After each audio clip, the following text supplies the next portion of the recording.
Hey everybody, welcome to Average Guy Opinions. I'm your average guy, John Corelli. You may be wondering, why do I look like hot garbage, even more hot garbage than usual? And why are you in your kitchen? Well, two reasons. Uh, I've just gotten up from 3 hours sleep. I've been up for about an hour. So I literally had 3 hours sleep. Look at this eye. I look terrible.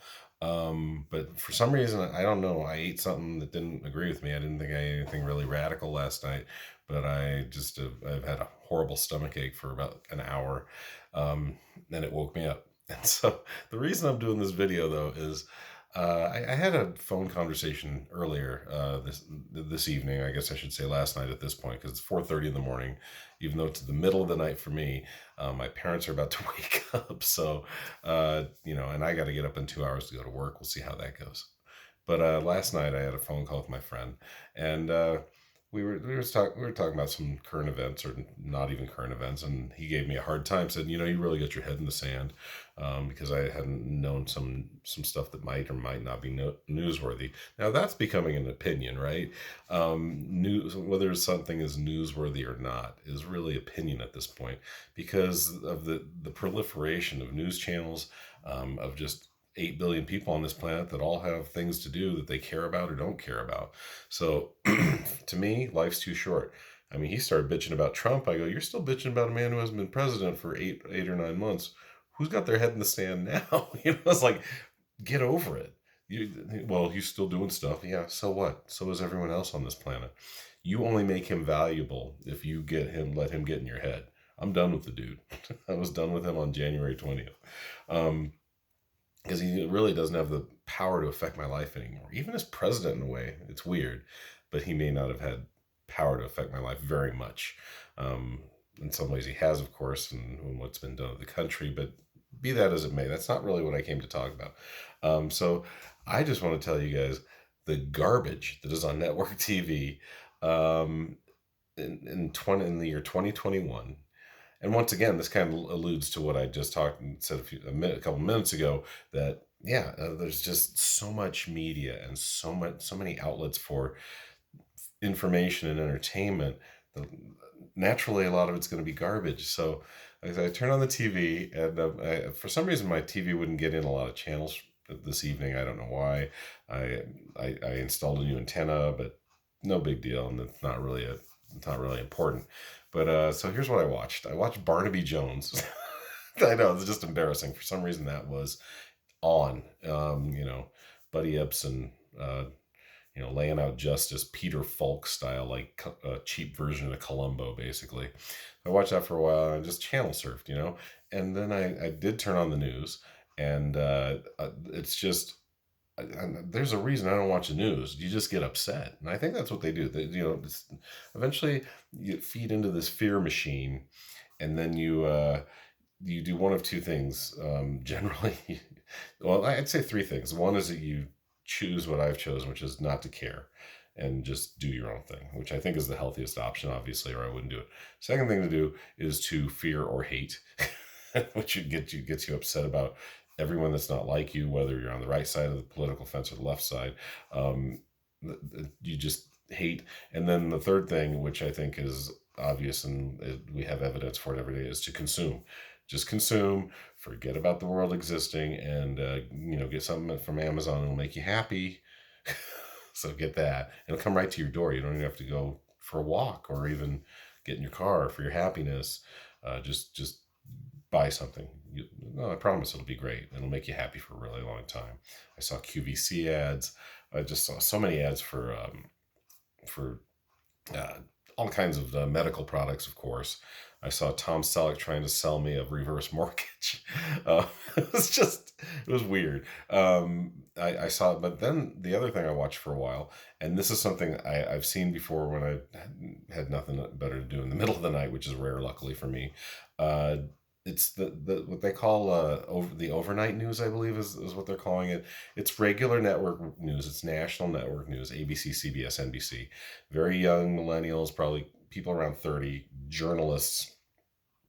Because the reason I put the quotes around journalists, when I was a kid, and I know it's going to make me seem like an old man again, but I enjoyed, or I didn't enjoy it, but this is just the way it was. You had three networks, but it was national news was on each night.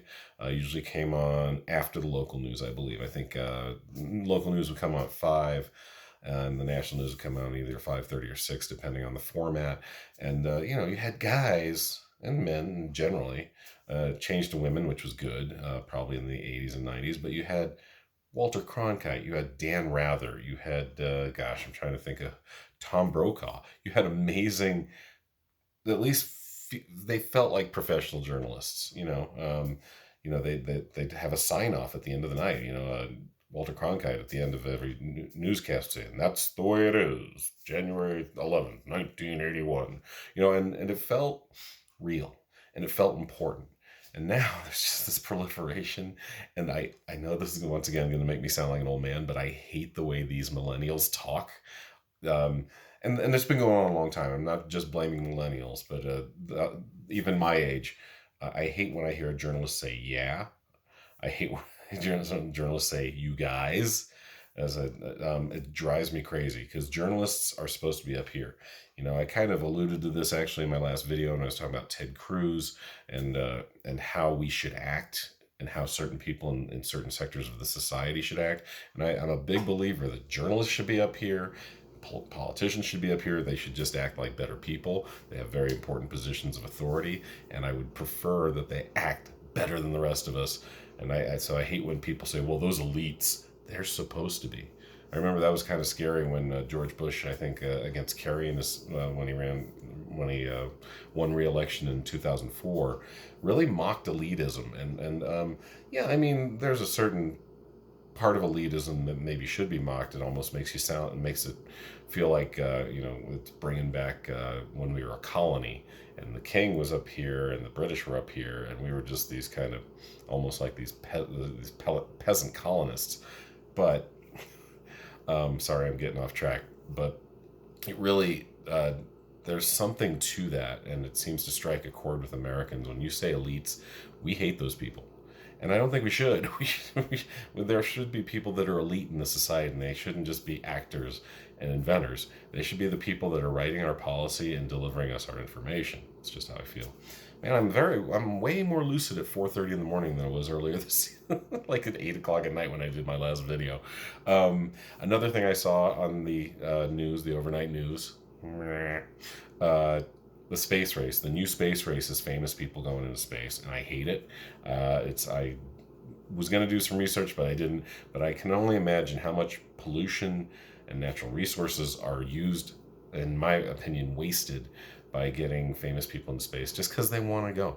I mean, it started with the rich. Richard Branson's been up now, and Elon Musk, and of course Jeff Bezos, and now Tom Cruise is in a race to go up there, and they're racing each other. They're going to make a movie up there. There's a Russian actress that just either went up or is about to go up. They're going to film a movie about the International Space Station out there. It's I don't think it's a documentary. I think it's actually like kind of a fictional film.